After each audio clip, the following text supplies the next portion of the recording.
ಎಲ್ಲ ಕ್ಯಾಡಿ ಸ್ನೇಹಿತರಿಗೂ ನಮಸ್ಕಾರ. ಇವತ್ತು ನಾವು ಗಾಲ್ಫ್ ಆಟದ ಒಂದು ತುಂಬಾ ಇಂಪಾರ್ಟೆಂಟ್ ವಿಷಯದ ಬಗ್ಗೆ ಮಾತಾಡೋಣ. ಅದೇನಪ್ಪ ಅಂದ್ರೆ ಬಾಲ್ ಒಂದ್ಸಲ ನಿಂತ ಮೇಲೆ, ಅಂದ್ರೆ ಬಾಲ್ ಅಟ್ ರೆಸ್ಟ್ ಇದ್ದಾಗ ಅದ್ರ ಜೊತೆ ಏನ್ ಮಾಡಬೇಕು, ಅದನ್ನ ಯಾವಾಗ ಎತ್ತಬಹುದು, ಯಾವಾಗ ಕ್ಲೀನ್ ಮಾಡಬಹುದು, ಮತ್ತೆ ಅದನ್ನ ಸರಿಯಾಗಿ ವಾಪಸ್ ಇಡೋದು ಹೇಗೆ. ಬನ್ನಿ ಇದನ್ನೆಲ್ಲ ನೀಟಾಗಿ ತಿಳ್ಕೊಳ್ಳೋಣ. ಸರಿ, ಇದನ್ನ ಅರ್ಥ ಮಾಡ್ಕೊಳ್ಳೋಕ್ಕೆ ಬನ್ನಿ ಒಂದು ಕಾಮನ್ ಸಿಚುವೇಶನ್ ತಗೊಳ್ಳೋಣ. ನಿಮ್ಮ ಪ್ಲೇಯರ್ ಆಡಿದ ಬಾಲ್ ಫೇರ್ವೇ ಮೇಲೆ ಪರ್ಫೆಕ್ಟ್ ಆಗಿ ಬಿದ್ದಿದೆ ಅಂದ್ಕೊಳ್ಳಿ. ಈಗ ಅದನ್ನ ಎತ್ತಿ ಕ್ಲೀನ್ ಮಾಡಬಹುದಾ? ಏನನ್ಸುತ್ತೆ? ಸ್ವಲ್ಪ ಯೋಚನೆ ಮಾಡಿ. ಈ ವಿವರಣೆಯ ಕೊನೆಗೆ ನಿಮ್ಗಿದ್ರ ಪಕ್ಕಾ ಉತ್ತರ ಗೊತ್ತಾಗತ್ತೆ. ಮೊದಲು ಬಾಲನ್ನ ಅದರ ಜಾಗದಿಂದ ಯಾವಾಗ ಎತ್ತೋಕೆ ಪರ್ಮಿಷನ್ ಇದೆ ಅಂತ ನೋಡೋಣ. ಯಾಕಂದ್ರೆ ಪ್ರತಿಯೊಂದು ಸಲನೂ ಬಾಲ್ ಮುಟ್ಟೋ ಹಾಗಿಲ್ಲ. ಕೆಲವು ನಿರ್ದಿಷ್ಟ ಕಾರಣಗಳಿದ್ದಾಗ ಮಾತ್ರ ಪ್ಲೇಯರ್ ಅಥವಾ ಕ್ಯಾಡಿ ಬಾಲನ್ನ ಲಿಫ್ಟ್ ಮಾಡ್ಬೋದು. ಈಗ ನೋಡಿ, ಪ್ಲೇಯರ್ಗೆ ಒಂದು ಡೌಟು, ಇದು ತನ್ನದೇ ಬಾಲ್ ಹೌದೋ ಅಲ್ವೋ ಅಂತ. ಇದನ್ನ ಕನ್ಫರ್ಮ್ ಮಾಡ್ಕೋಬೇಕು. ಇದು ತುಂಬಾನೇ ಕಾಮನ್ ಆಗಿ ಆಗುತ್ತೆ ಅಲ್ವಾ? ಸೊ ಈ ಕಾರಣಕ್ಕೋಸ್ಕರ ಬಾಲನ್ನೇ ಎತ್ತಬಹುದಾ? ಖಂಡಿತ ಎತ್ತಬಹುದು, ನೋ ಪ್ರಾಬ್ಲಮ್. ಆದ್ರೆ ಇಲ್ಲೊಂದು ತುಂಬಾ ಮುಖ್ಯವಾದ ರೂಲ್ ಇದೆ, ಅದನ್ನ ಮರಿಬೇಡಿ. ಬಾಲ್ ಎತ್ತೋಕ್ಕೂ ಮುಂಚೆ ಅದರ ಜಾಗವನ್ನ ಸರಿಯಾಗಿ ಮಾರ್ಕ್ ಮಾಡಲೇಬೇಕು. ಒಂದ್ವೇಳೆ ಮಾರ್ಕ್ ಮಾಡದೆ ಬಾಲ್ ಮುಟ್ಟಿದ್ರೆ ಏನಾಗುತ್ತೆ? ಸ್ಟ್ರೈಟ್ ಒಂದು ಸ್ಟ್ರೋಕ್ ಪೆನಾಲ್ಟಿ. ಅಷ್ಟೇ ಅಲ್ಲ, ಇನ್ನೊಂದು ಪಾಯಿಂಟ್. ಈ ಥರ ಐಡೆಂಟಿಫೈ ಮಾಡಕ್ಕೆಂತ ಎತ್ತಿದ್ದ ಬಾಲನ್ನ ಕ್ಲೀನ್ ಮಾಡೋ ಹಾಗಿಲ್ಲ, ನೆನ್ಪಿಟ್ಕೊಳ್ಳಿ. ಸರಿ, ಈಗ ಇನ್ನೊಂದು ಸನ್ನಿವೇಶ ನೋಡೋಣ. ಶಾಟ್ ಹೊಡೆದಾಗ ಬಾಲ್ ಬಂದು ಫೇರ್ವೇಯಲ್ಲೇ ತನ್ನದೇ ಆದ ಗುಂಡಿಯಲ್ಲಿ ಕೂತ್ಕೊಂಡಿದೆ, ಅಂದ್ರೆ ಎಂಬೆಡೆಡ್ ಆಗಿದೆ. ಆಗ ಏನ್ ಮಾಡೋದು? ಹೌದು, ಎತ್ತಬಹುದು. ಇದಕ್ಕೆ ಎಂಬೆಡೆಡ್ ಬಾಲ್ಗೆ ಸಿಗುವ ಫ್ರೀ ರಿಲೀಫ್ ಅಂತಾರೆ. ಅಂದ್ರೆ ಇದಕ್ಕೆ ಯಾವುದೇ ಪೆನಾಲ್ಟಿ ಇರೋದಿಲ್ಲ. ಈ ಟೈಮಲ್ಲಿ ಬಾಲನ್ನ ಎತ್ತಿ ಕ್ಲೀನ್ ಮಾಡಿ ಆಮೇಲೆ ರೂಲ್ಸ್ ಪ್ರಕಾರ ಡ್ರಾಪ್ ಮಾಡಿ ಆಡಬಹುದು. ಒಂದು ವಿಷಯ ನೆನ್ಪಿರ್ಲಿ, ಈ ರೂಲ್ ಫೇರ್ವೇ, ರಫ್ ಅಂತಹ ಜನರಲ್ ಏರಿಯಾದಲ್ಲಿ ಮಾತ್ರ ಅಪ್ಲೈ ಆಗುತ್ತೆ. ಸ್ಯಾಂಡ್ ಬಂಕರ್ಗಳಿಗೆ ಇದು ಅನ್ವಯಿಸಲ್ಲ. ಓಕೆ, ಈಗ ನಾವು ಶುರು ಮಾಡಿದ್ವಲ್ಲ, ಆ ಪ್ರಶ್ನೆಗೆ ವಾಪಸ್ ಬರೋಣ. ಫೇರ್ವೇ ಮೇಲೆ ಬಾಲ್ ಇದೆ ಅನ್ನೋ ಒಂದೇ ಕಾರಣಕ್ಕೆ ಅದನ್ನ ಕ್ಲೀನ್ ಮಾಡೋಕ್ಕೋಸ್ಕರ ಎತ್ತಬಹುದಾ? ಉತ್ತರ ಖಂಡಿತ ಇಲ್ಲ. ನೋಡಿ, ಈ ಸ್ಲೈಡಲ್ಲಿರೋ ಪಾಯಿಂಟ್ಸು ತುಂಬಾ ಮುಖ್ಯ. ಪುಟ್ಟಿಂಗ್ ಗ್ರೀನ್ ಮೇಲೆ ಬಾಲ್ ಎತ್ತಿದಾಗ ಅದನ್ನ ಕ್ಲೀನ್ ಮಾಡ್ಬೋದು. ಹಾಗೇನೆ ಫ್ರೀ ರಿಲೀಫ್ ಅಥವಾ ಪೆನಾಲ್ಟಿ ರಿಲೀಫ್ ತಗೊಳ್ಳುವಾಗ್ಲೂ ಕ್ಲೀನ್ ಮಾಡ್ಬೋದು.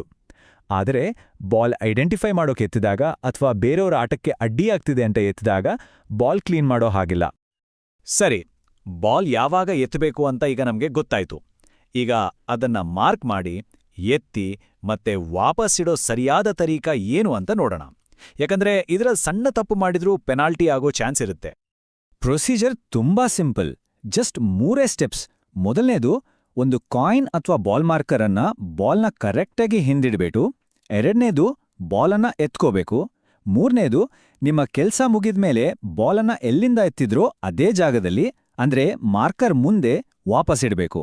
ಅಷ್ಟೇ. ಈಗೊಂದು ತುಂಬಾ ಇಂಪಾರ್ಟೆಂಟ್ ರೂಲ್ ಹೇಳ್ತೀನಿ, ಗಮನ ಇಟ್ಟು ಕೇಳಿ.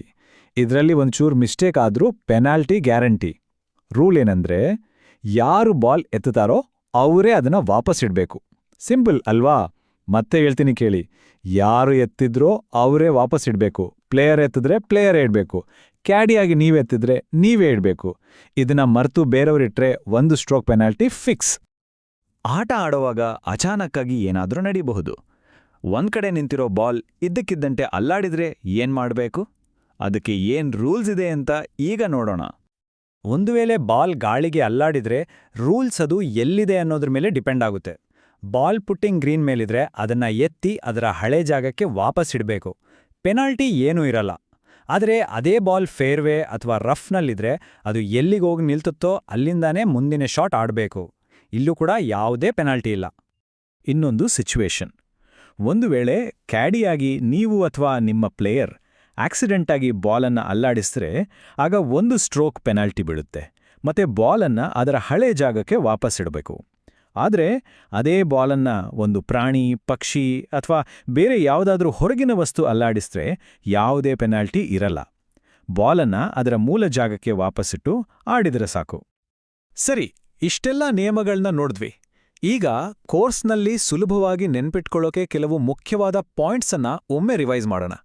ಇವು ಎಕ್ಸಾಮ್ ದೃಷ್ಟಿಯಿಂದಾನೂ ತುಂಬಾ ಹೆಲ್ಪ್ ಆಗುತ್ತೆ. ಈ 5 ಪಾಯಿಂಟ್ಸ್ ಚೆನ್ನಾಗಿ ನೆನ್ಪಿಟ್ಕೊಳ್ಳಿ. 1, ಬಾಲ್ ಎತ್ತೋ ಮುಂಚೆ ಯಾವಾಗ್ಲೂ ಮಾರ್ಕ್ ಮಾಡಬೇಕು. 2, ಯಾರು ಎತ್ತುತ್ತಾರೋ ಅವರೇ ವಾಪಸ್ ಇಡಬೇಕು.